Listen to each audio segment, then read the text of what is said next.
Hello students, I am Ravindra Getu.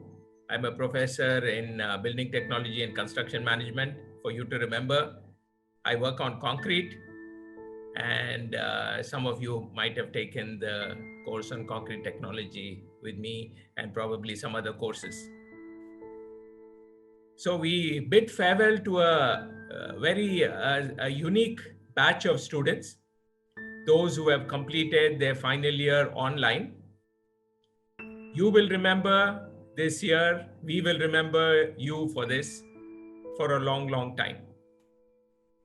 This does not mean that you're going away from IIT, but this is a break.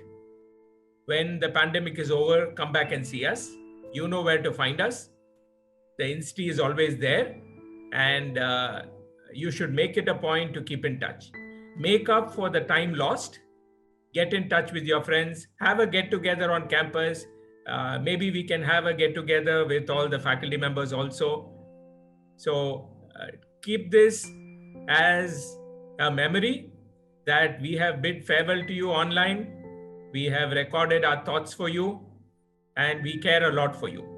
And I know that you care a lot for all your batchmates whom you could not meet over the past months.